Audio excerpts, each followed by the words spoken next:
देखिए, तो बोर्ड पे जो सवाल लिखा हुआ है बहुत ही बेसिक सवाल है और आपको लग रहा होगा ये तो बहुत ही आसान सवाल है, एकदम आसानी से बना देंगे, लेकिन इस क्वेश्चन को सॉल्व करने में अधिकांश लोग गलती करेंगे। और वो क्या गलती होगा और उससे कैसे बचेंगे हम लोग, तो आइए हम लोग देखते हैं इस क्वेश्चन को सॉल्व करने का क्या अप्रोच है। सबसे पहले मैं बताऊंगा कि गलती कहां होगा और उसको कैसे हम लोग सुधारेंगे। तो आइए हम लोग सीखते हैं। तो देखिए, सबसे पहले हम लोग का अप्रोच क्या होगा इस सवाल को बनाने का। तो यहाँ जैसे हम लोग को रूट और स्क्वायर दिखा, दोनों को हटा के हम लोग ये लिख देंगे, प्लस यहां से भी हम लोग क्या करेंगे, ये लिख देंगे, और यहां से देखिए रूट थ्री कैंसिल आउट होगा और हम लोग का आंसर मिल जाएगा 2√2, जो कि बिल्कुल गलत आंसर। अब इसका सही आंसर क्या है और अप्रोच कैसे लगाएंगे, तो आइए हम लोग सीखते हैं इसको। तो देखिए, हम लोग जानते हैं कि अगर स्क्वायर रूट के अंदर से कोई भी नंबर अगर हम बाहर करने का प्रयास करेंगे तो वो नंबर हमेशा पॉजिटिव होगा। जैसे अगर हम 16 लिखें तो रिजल्ट 4 आएगा, ना कि +-4। अगर हम 25 लिखें तो ये 5 आएगा, ना कि +-5। अब इसी तरह से कि अगर हम लोग इसके अंदर में एक्स स्क्वायर लिखें तो एक्स के बारे में हमको पता नहीं है ये पॉजिटिव है या नेगेटिव है, तो इसके बाहर जब निकलेगा एक्स तो मॉड ऑफ एक्स के साथ निकलेगा।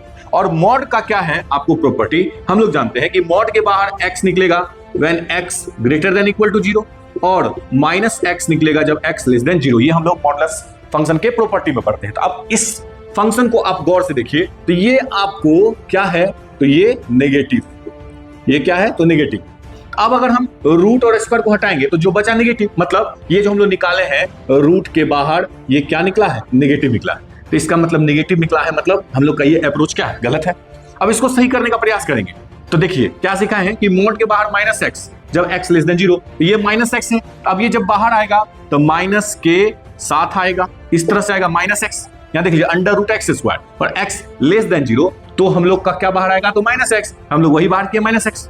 अब प्लस है तो प्लस लगाइए, ये तो ऑलरेडी पॉजिटिव है क्योंकि दोनों प्लस में है, तो ये डायरेक्ट बाहर आ जाएगा। √2 प्लस √3, अब माइनस से आप मल्टीप्लाई कर दीजिए, तो -√2 प्लस √3 प्लस √2 प्लस √3। अब देखिए आपको ये 2 और ये 2 कैंसिल आउट हो जाएगा और आंसर आपका आ जाएगा 2√3। तो यहाँ पे हम लोग देखें कि इस तरह के क्वेश्चन में हम लोग क्या गलती कर रहे थे और अब जो है इसमें सुधार कैसे किया जाए, तो वो हम लोग सीखे हैं कि अगर मॉड से कोई भी नंबर बाहर आए और नेगेटिव हो तो वो -x हो जाता है, क्योंकि हम लोग मॉड का यूज करते हैं, और -x उसको क्या बना देता है, पॉजिटिव। x निकला वो था नेगेटिव और माइनस से मल्टीप्लाई किया तो वो बन गया क्या चीज, पॉजिटिव। जैसे ये नेगेटिव था, माइनस से मल्टीप्लाई किया तब ये क्या बन गया, पॉजिटिव। अब ये आपका कैलकुलेशन और आंसर आपका ये आ गया। तो इस तरह का हम लोग गलती आगे नहीं करेंगे।